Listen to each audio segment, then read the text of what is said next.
Hello students, myself doctor Sana Akhtar.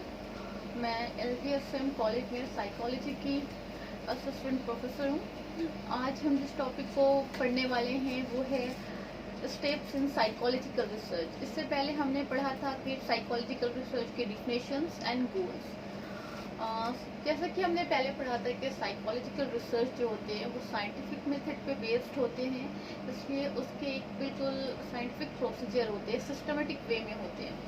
तो जब हम किसी भी रिसर्च कोई टॉपिक चूज करते हैं जिस पर रिसर्च करना चाहते हैं तो उसके लिए हमें एक सिस्टम से वर्क करना होता है। इसलिए हम इसमें कुछ टोटल 6 इस तरह के स्टेप हैं या स्टेज हैं जिससे होकर हम साइकोलॉजिकल रिसर्च को कंप्लीट करते हैं। सबसे पहला है सिलेक्शन ऑफ रिसर्च टॉपिक। जब भी हम रिसर्च करते हैं या जब कोई रिसर्चर रिसर्च स्टार्ट करता है तो वो सबसे पहले रिसर्च टॉपिक का सिलेक्शन करता है। रिसर्च टॉपिक क्या होती है? रिसर्च टॉपिक होता है जो रिसर्च क्वेश्चंस होते हैं हमारे, जिसके ऊपर हम रिसर्च कर रहे होते हैं। ये एक इंट्रोगेटिव सेंटेंस होता है, यानी कि प्रश्नवाचक वाक्य। इस तरह से इसमें एक दो वेरिएबल्स के बीच कोई रिलेशन होने की बात की जाती है कि जो जिस वेरिएबल्स को स्टडी कर रहे हैं उन दोनों वेरिएबल्स के बीच किसी तरह का रिलेशन है। और रिसर्च प्रॉब्लम चूज करना इतना इजी वर्क नहीं है, इतना आसान नहीं होता कि हम रिसर्च प्रॉब्लम को किस तरह से चूज करते हैं या रिसर्च टॉपिक को। उसके लिए रिसर्चर बहुत सारे इससे पहले जो रिसर्च हो चुके हैं, रिसर्च एब्स्ट्रैक्ट का स्टडी करते हैं, जर्नल्स पढ़ते हैं, बुक्स पढ़ते हैं, न्यूज़पेपर पढ़ते हैं। हर जगह से पढ़ने के बाद वो जो रीजनेबल जो एक इस तरह की जो समस्याएं हैं जिसका ऊपर वर्क करने से जिसके यूटिलाइजेशन है, जिसका यूज है, जिस समस्या पे वर्क करना चाहिए, जिसकी खोजबीन करनी चाहिए, वो ऐसी समस्या ढूंढते हैं और उसके बाद उस पर वर्क करते हैं। रिसर्च प्रॉब्लम्स जो होते हैं उसके दो पर्पस होते हैं। जनरल पर्पस होता है, स्पेसिफिक पर्पस होता है। जनरल पर्पस में क्या होता है कि रिसर्चर सबसे पहले एक टॉपिक चूज करता है जिसमें जैसे उसने एक टॉपिक चूज किया है कि उसे प्रॉब्लम सॉल्विंग बिहेवियर पर रिसर्च करना है, समस्या समाधान व्यवहार पर उसे अध्ययन करना है। तो इसके लिए वे बहुत सारे इसके ऊपर जो पहले से रिसर्च हो चुकी है उसके एब्स्ट्रैक्ट्स पढ़ते हैं, जर्नल्स में ढूंढते हैं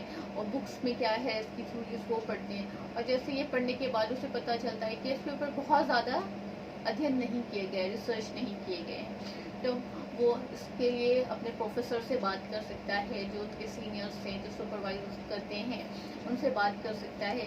और उसके बाद वो इस तरह से एक रिसर्च प्रॉब्लम फॉर्मुलेट करता है कि एक इंट्रोगेटिव सेंटेंस होता है रिसर्च प्रॉब्लम, तो वो हमेशा प्रश्नवाचक सेंटेंस में होता है।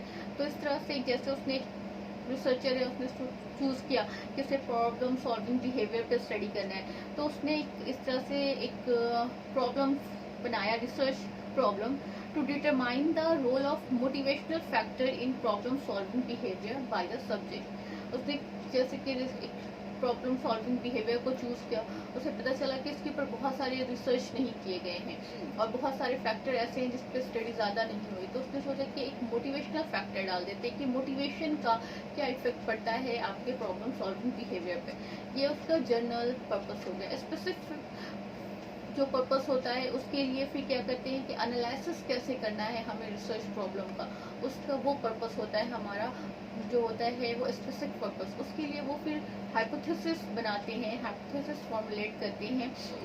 हाइपोथेसिस में भी दो वेरिएबल्स के बीच संबंध के होने या ना होने की ही घोषणा की जाती है। जैसे वो इस तरह के हाइपोथेसिस बना सकता है कि समस्या समाधान से प्रशंसा से समस्या समाधान मजबूत होती है और निंदा से समस्या समाधान जो प्रॉब्लम सॉल्विंग बिहेवियर है वो कमजोर होता है।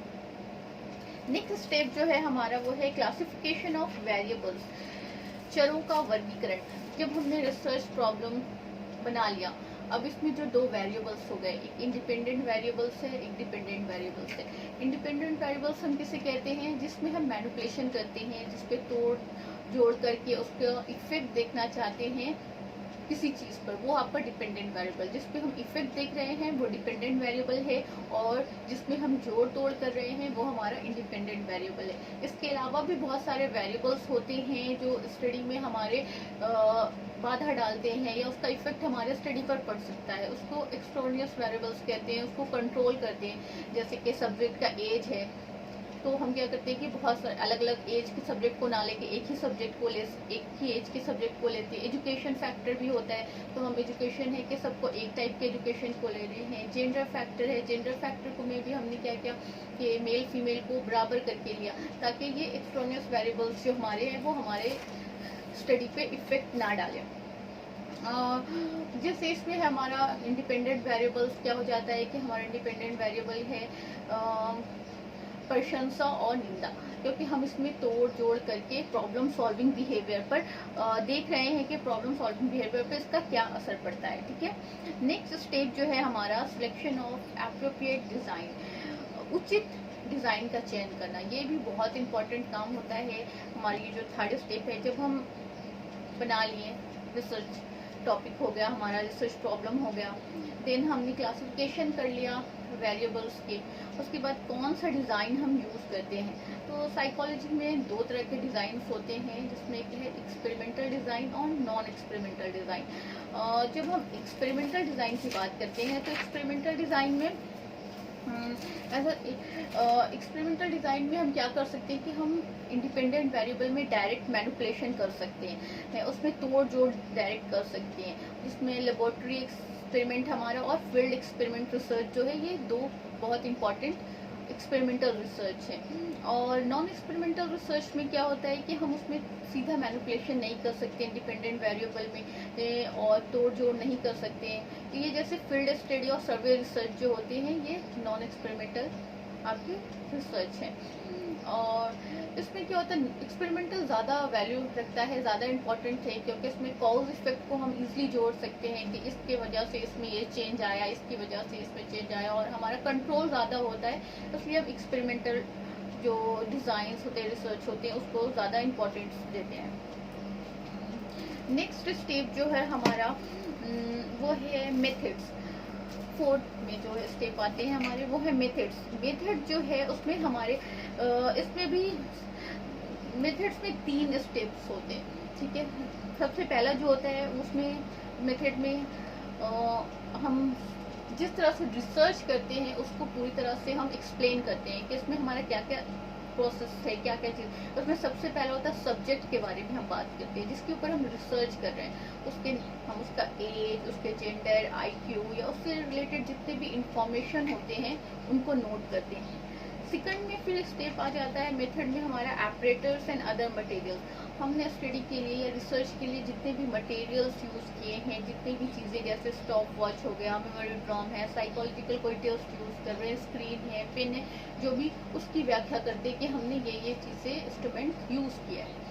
थर्ड में हमारा है प्रोसीजर। प्रोसीजर में क्या होता है कि हम इसमें पूरी तरह से वर्णन करते हैं कि हमने किस तरह सब्जेक्ट को बैठाया, कोई टेस्ट दिया, उसको ये समझाया, ये इंस्ट्रक्शन दिए गए कि ऐसे ऐसे चीज़ें कर दी हैं, फिर हमने टेस्ट स्टार्ट किया, फिर टेस्ट लेने के बाद हमने ये टेस्ट इस तरह से कंप्लीट किया। अब मेथड के बाद जो हमारा 5th स्टेप आता है वो है हमारा analysing the result. Analysing the result, ठीक है, रिसर्च कंप्लीट हुआ हमारा, जैसे रिजल्ट हमारा आ गया, तो हम अब रिजल्ट को एनालिसिस करना शुरू करते हैं कि रिसर्चर एनालाइज करना स्टार्ट करते हैं। एनालाइज करने के लिए क्या करते हैं, हम रिसर्च को कुछ स्टैटिकल ट्रीटमेंट यूज़ करते हैं, स्टैटिकल टेक्निक्स का यूज़ करते हैं। इसमें बहुत सारे स्टैटिकल टेक्निक्स हैं, जो जैसे कि आपका mean, SD, T test, T ratio, F ratio, pi square, ये सारे टेस्ट हम यूज़ करते हैं ताकि हम उसको सिग्निफिकेंस बता सके जो हमारा रिजल्ट आया है, जो इंडिपेंडेंट वेरिएबल्स है, जो डिपेंडेंट वेरिएबल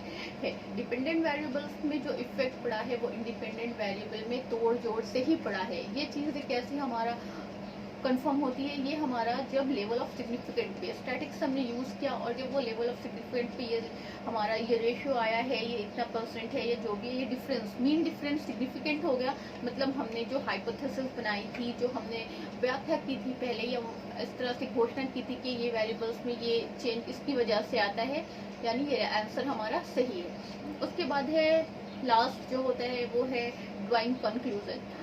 जब रिसर्च सारा कंप्लीट हो गया, सारी चीज़ें हो गई, रिजल्ट एनालिसिस कर लिया हमने, उसके बाद जो होते हैं रिसर्चर वो कंक्लूजन देते हैं। कंक्लूजन में क्या होता है, ये भी एक तरह की घोषणा होती है कि आप ये करने से ये हुआ। जैसे कि हमारा प्रॉब्लम सॉल्विंग बिहेवियर है, इसमें क्या हुआ कि जब हम प्रशंसा करते हैं तो प्रॉब्लम सॉल्विंग बिहेवियर में हमारा अच्छा होता है, प्रॉब्लम सॉल्व हमारे करने में मदद मिलती है, और जब निंदा की जाती है तो इससे ये कमज़ोर पड़ता है। जैसे ये हमारा पहले ही टॉपिक था, तो इसको अगर ये रिसर्च से साबित हो गया तो हम ये कंक्लूड करते हैं कि ऐसा होने से ऐसा होता है। ओके स्टूडेंट, ये हो गया आपका ये टॉपिक कंप्लीट। नेक्स्ट हम बात करेंगे जिस टॉपिक पे, वो है एथिक्स ऑफ रिसर्च।